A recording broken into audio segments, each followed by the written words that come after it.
નમસ્કાર, હું ગોપાલ ઇટાલિયા. આજે ગુજરાતના ગૃહમંત્રી હર્ષ સંઘવીએ ટ્વીટ કરી અને એવું કહ્યું છે કે આમ આદમી પાર્ટીના કોઈ ભૂતપૂર્વ કાર્યકર્તા નકલી ઈડી તરીકે પકડાયા છે. મારી એક જ વિનંતી છે કે હર્ષ સંઘવી ભાગે નહીં, ભાગવાની જરૂર નથી, ભાગો નહીં. ગૃહમંત્રી છો, ચેલેન્જ સ્વીકારો. અગાઉ પણ 8 પાસ ઠોઠ વ્યક્તિના મુદ્દે ડિબેટ કરવાની ચેલેન્જ આપીને ભાગી ગયા છો.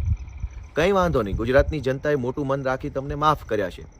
પણ હવે ફરીથી મોકો આવ્યો છે આમ આદમી પાર્ટીને ખરાબ ચિતરવાનો, આમ આદમી પાર્ટીને ખરાબ બતાવવાનો. તો આવો ફરીથી સામે આવી જાઓ. ટ્વીટ ટ્વીટ ટ્વીટ ટ્વીટ કરીને ભાગી જવાની જરૂર નથી. ગૃહમંત્રી છો, રેલવે સ્ટેશન ઉપર બેઠેલો કોઈ ટપોરી નથી કે બસ સ્ટેશનની બહાર આંટા મારતો ટપોરી નથી. તમે ગૃહમંત્રી છો ભાઈ. આવો જાહેરમાં ડિબેટ કરીએ, સામે બેસીએ, ખુલ્લા પાડો આમ આદમી પાર્ટીના લોકોને, આમ આદમી પાર્ટીને ખુલ્લી પાડો. કચ્છમાંથી કોઈ નકલી ઈડીના ટીમ તરીકે આમ આદમી પાર્ટીનો માણસ જો ઝડપાયો હોય તો ખુલ્લા પાડો, સામે આવો. ભાગવાની જરૂર નથી, ભાગો નહીં ભાઈ. ભડ હોય એ ભાગે નહીં, અને ભાગે કેવા હોય એ બધાને ખબર છે. ભાગવાની જરૂર નથી. હું હર્ષ સંઘવીને ચેલેન્જ આપું છું ફરી એક વખત કે સામે આવો, ડિબેટ કરો, ચેલેન્જ સ્વીકારો અને અમને ખુલ્લા પાડો. આમ આદમી પાર્ટીને ખુલ્લી પાડો.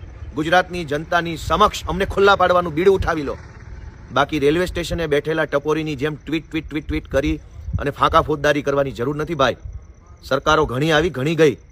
સાચા હોવ, યોગ્ય વાત હોય, પુરાવા હોય, પરફેક્ટ વાત હોય, આવી જાઓ સામે, ડિબેટ કરો, ખુલ્લા પાડો આમ આદમી પાર્ટીના લોકોને, અમને ખુલ્લા પાડો, અરવિંદ કેજરીવાલને ખુલ્લા પાડવાની ચેલેન્જ સ્વીકારો. ટપોરી કે ટ્રોલની જેમ ટ્વીટ ટ્વીટ ટ્વીટ કરવાની જરૂર નથી ભાઈ. હું ચેલેન્જ આપું છું કે હર્ષ સંઘવી ભાગે નહીં, ભાગતા નહીં ભાઈ.